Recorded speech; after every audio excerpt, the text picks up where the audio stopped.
ఇప్పుడేం చేస్తాడు మీ hero? Will he give? కానీ ఇప్పుడు కొత్తగా ఏంటంటే అల్లు అర్జున్ ఇంటి వద్ద భారీ బందోబస్తు, మొత్తానికి పరదాలు అల్లు అర్జున్ ఇంటి చుట్టూరు కూడా. నేనేం పాపం చేశాను, నాకే ఇన్ని కష్టాలు వచ్చాయి. నువ్వు వాడుకో, వాళ్ళ ప్రొటెక్షన్. జాతకాలను బట్టి జరుగుతాయి ఏదైనా కానీ. ఇప్పుడు అల్లు అర్జున్ జాతక రీత్యా ఆయనకు 6వ ఇంట్లో శని ఉన్నాడు కాబట్టి అది జరుగుతుంది. ఇప్పుడు చెప్పేది ఇప్పుడు క్లియర్గా చెప్పాలంటే వైఎస్ జగన్మోహన్ రెడ్డి ఎన్నికల తర్వాత, ఓడిపోయిన తర్వాత తప్పు చేయబట్టే కదా మేము 11 సీట్లకు వచ్చాం.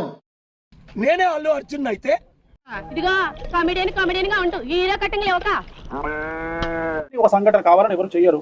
సో లక్షల మంది గ్యాదర్ అయినప్పుడు, వేల మంది గ్యాదర్ అయినప్పుడు కొన్ని ఇన్సిడెంట్ జరుగుతాయి. నీలాంటి యూజ్లెస్ ఫెలో తప్ప ఎవడు అలాంటి మాట అండు.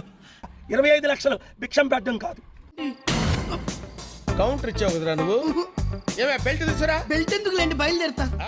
ఆ సినిమాలో వచ్చిన నా ప్రాఫిట్. సార్ మీరు కామెడీ చేయకండి సార్, సీరియస్ గా మాట్లాడుతున్నారు. అల్లు అర్జున్ జాతకం బాగుంది, అల్లు అర్జున్ జాతకం బాగుంది అని ఇప్పుడు కూడా చెప్తున్నా. అని చెప్పినట్టే జరిగిపోతుంది. జరుగుద్ది. జాతకం బాగుండడానికి ఇలాంటి ఇన్సిడెంట్ సంబంధం లేదండి. నాకేంటి సంబంధం? మీనింగ్లెస్ మాట్లాడగా ఏం నువ్వు మాట్లాడేది? మరి ఇంటి చుట్టూరు కూడా పరదాలు కట్టిన అంశాన్ని మనం ఇప్పుడు విజువల్స్ లో చూస్తున్నాం.